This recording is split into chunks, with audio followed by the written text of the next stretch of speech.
Good morning. Good morning.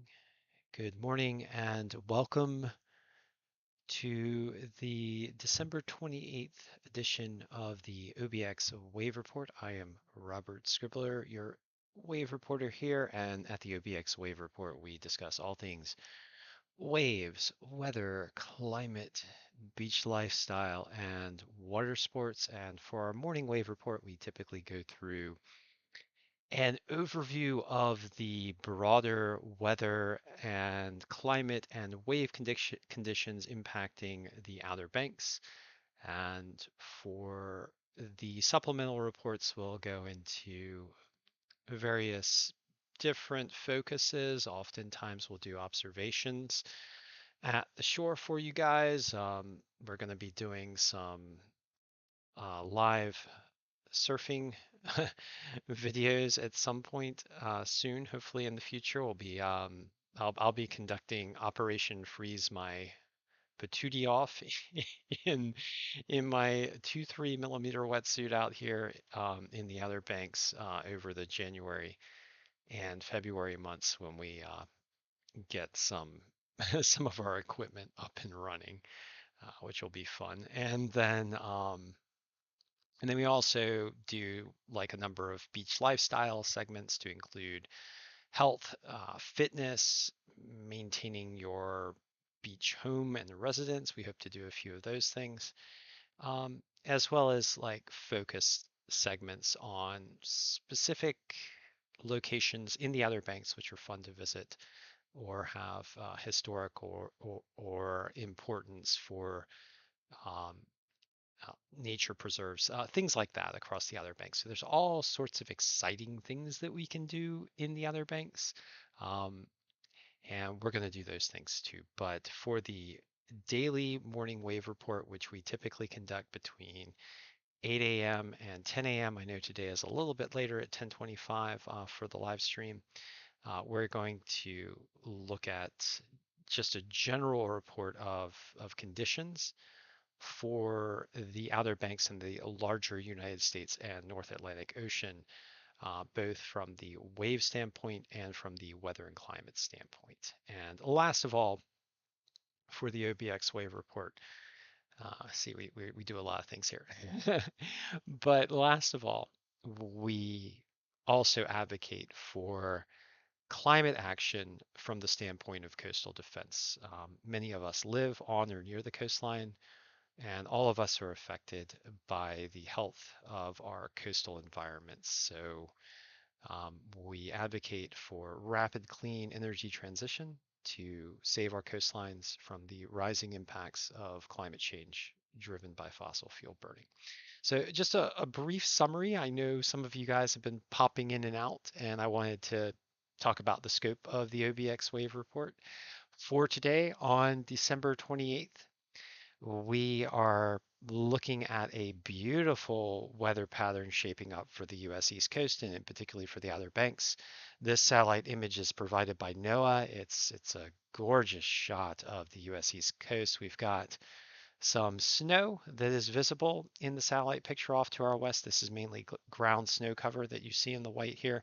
And occasionally you'll see a cloud bank or two running in across the Ohio River Valley up here.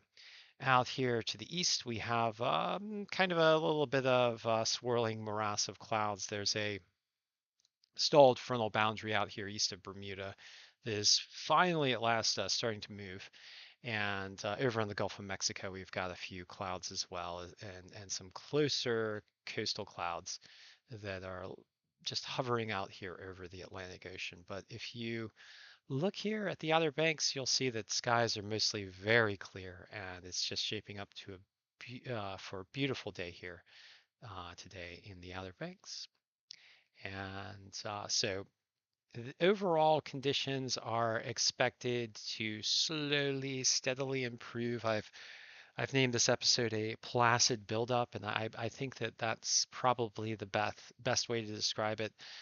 Waves are starting to gather into a longer form swell off the Outer Banks, now running in from about just west of Bermuda onto the east coast. So swells coming in from east to west.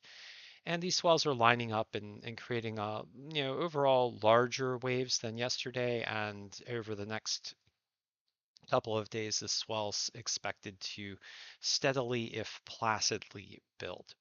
For the larger term weather picture for the United States, we do still have the after effects of the bomb cyclone that formed over the Great Lakes region of the U.S. A few days ago and caused major weather impacts. I'm getting reports that in some regions near Buffalo, New York, for example, in the Northeast, they had upwards of 100 inches of snow. That's insane. Just crazy impacts. In addition, we're having very heavy precipitation coming in the west in the form of a large flow off the Pacific that is now transitioned across the Rockies and is entering the central U.S. But the after effects of this system that you hear just passing in through Texas and the central U.S.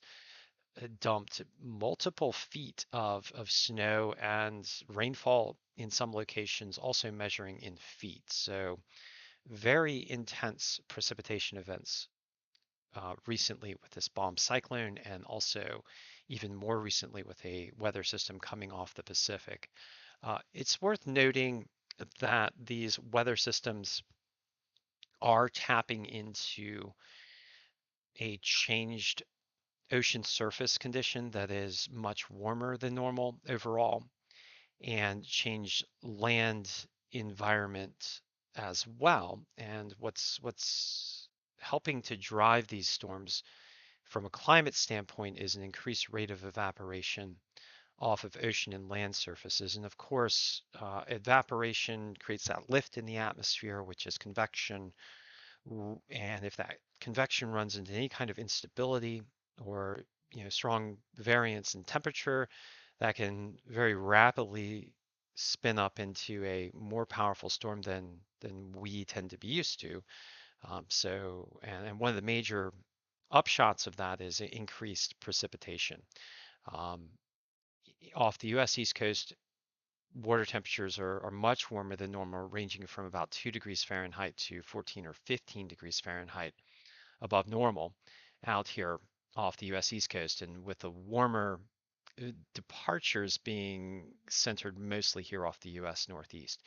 And also in the Pacific, water temperatures also warmer than normal, ranging from about 1 to 3.5 degrees Fahrenheit above normal as well. So those environmental conditions do add extra kick to the storm systems, just generally speaking.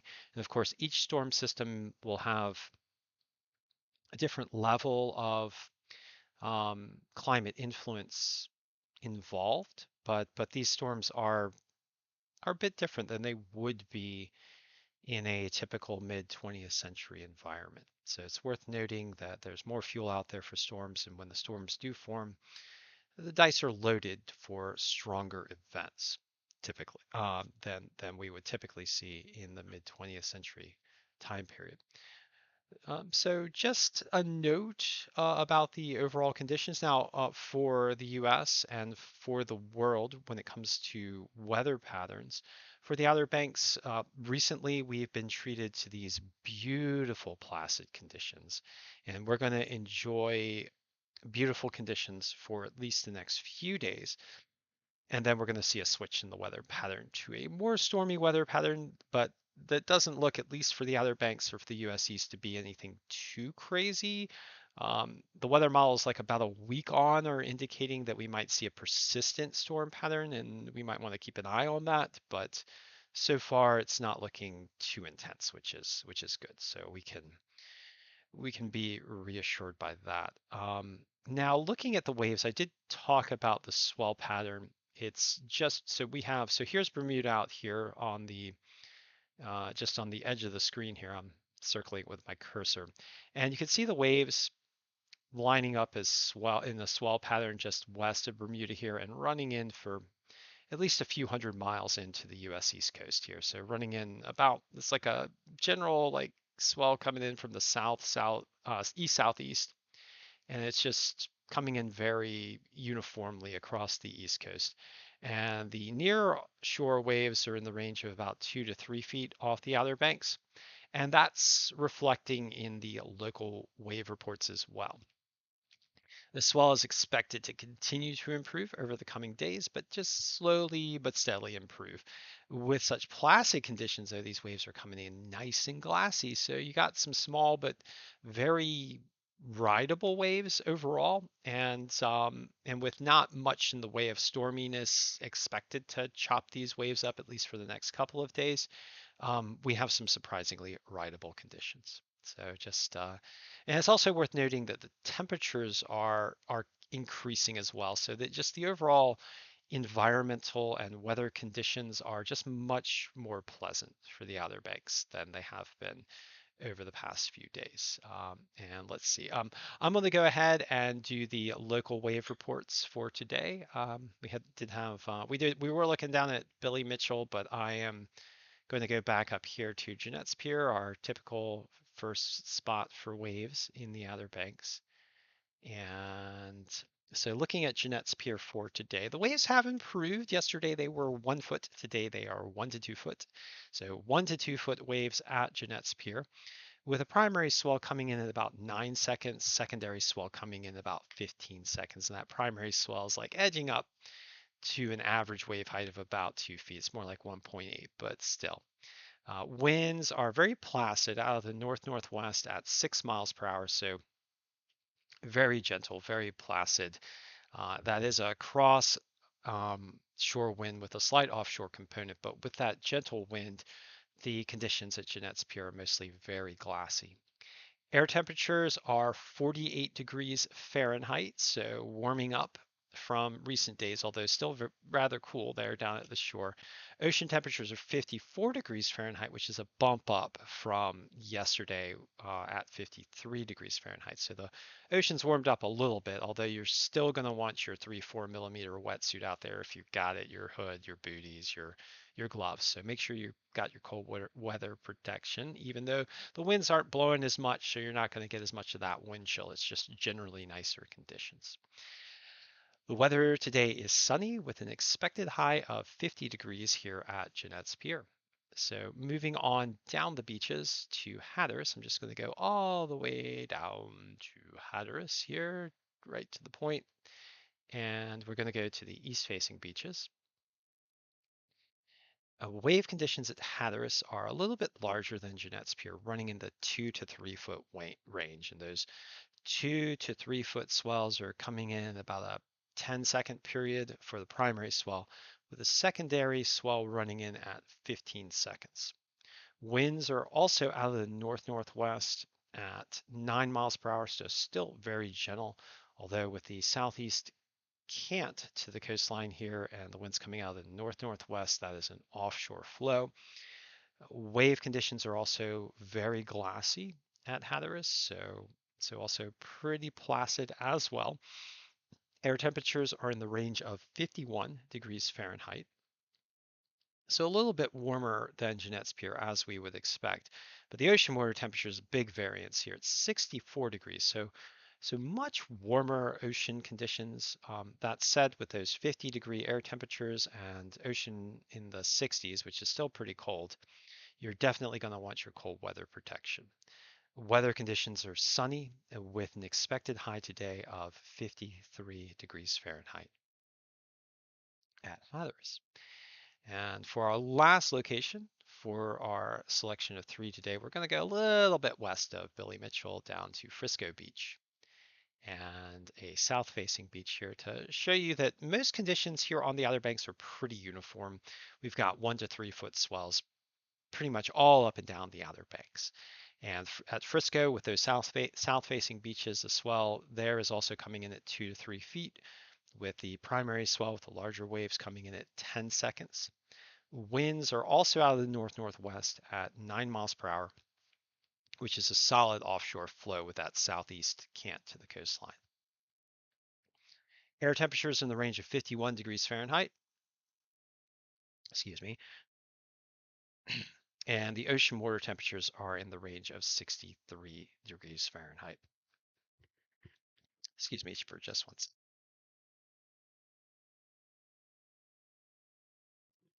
Weather conditions are sunny, and we have an expected high today at Frisco of 53 degrees as well.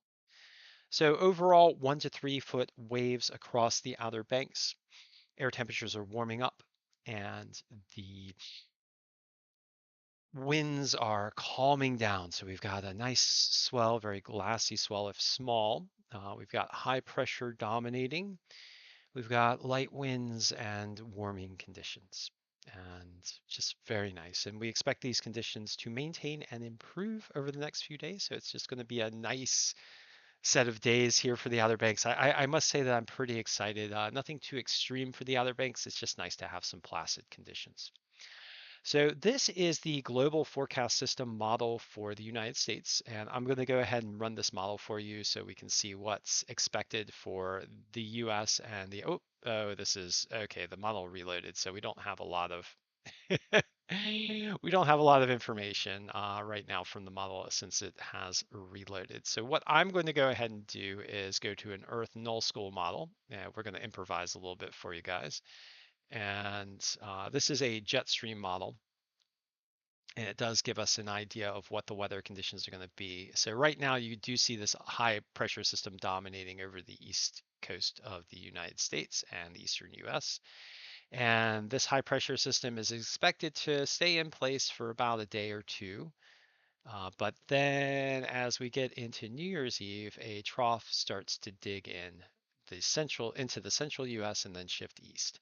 And this trough is expected to dig in over the eastern US, and we're actually expected to see mostly trough-like zone form over most of the US, which means that following the New Year's, conditions are going to trend stormier. And I was looking at the last iteration of global forecast system model, and it showed a persistent front draped over the US East Coast with low pressure impulses riding up from the Gulf of Mexico and on north and eastward.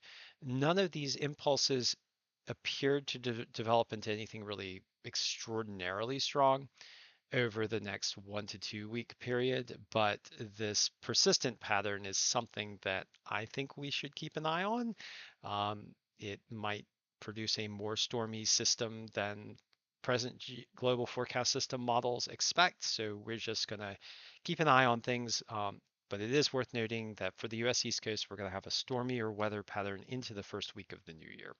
And we're going to have to keep a weather eye to that just as we do our wave reports. But things might get interesting for the Outer Banks and for the larger US East. I'd also like to point out this trough zone that is really starting to dig in here for the North Atlantic by the New Year's Eve and New Year's Day timeframe.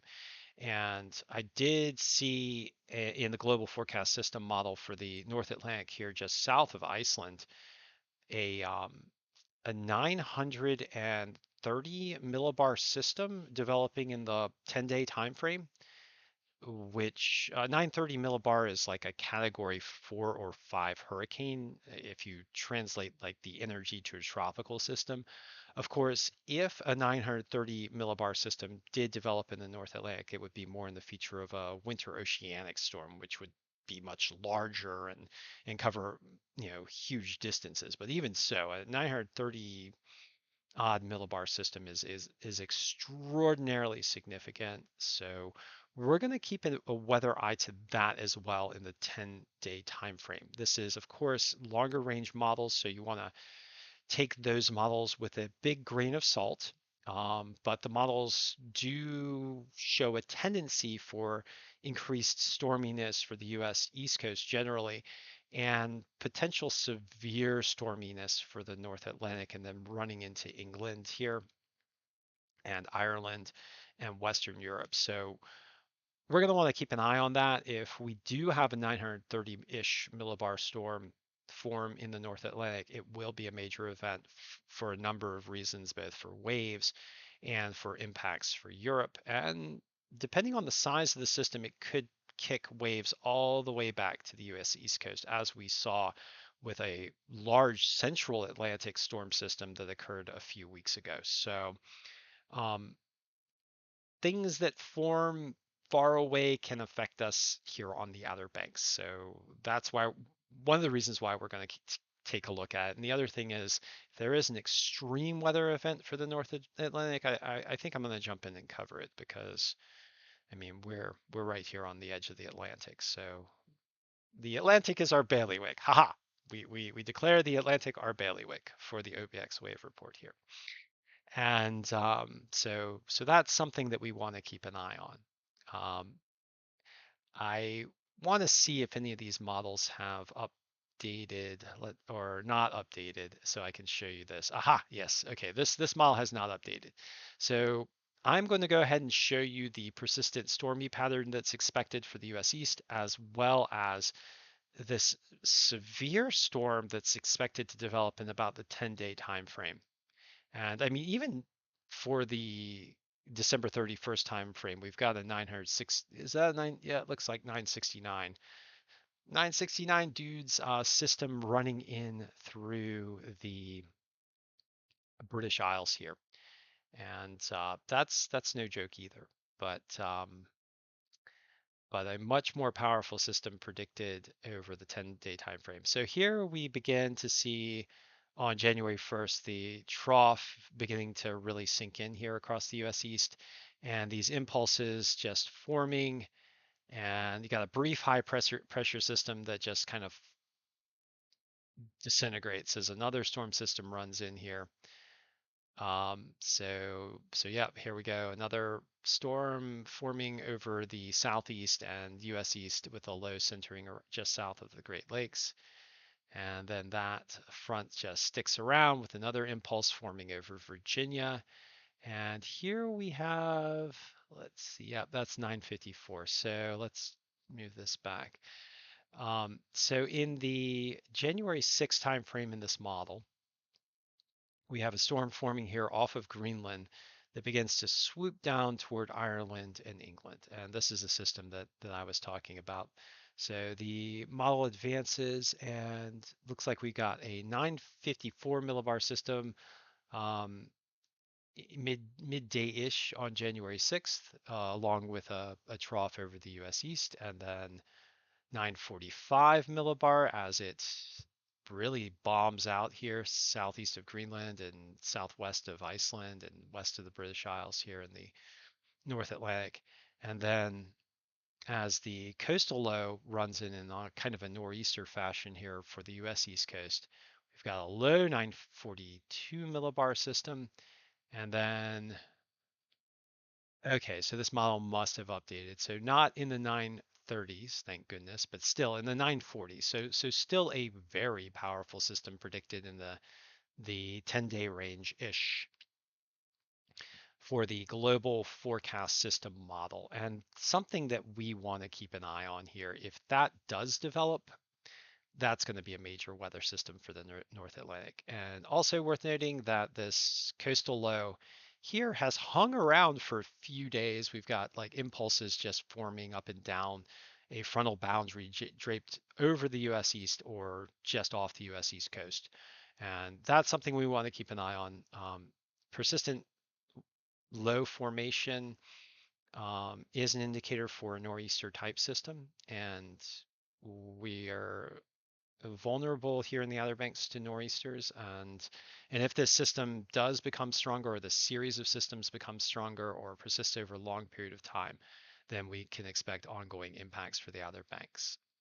And I'm going to go ahead and just run this model here to the end so we can just see what happens with just multiple impulses coming across the US Southeast. So nothing major predicted in the pike for the Outer Banks, although we do have some major storms predicted for the North Atlantic here, south of Iceland and west of England, and the British Isles and the UK.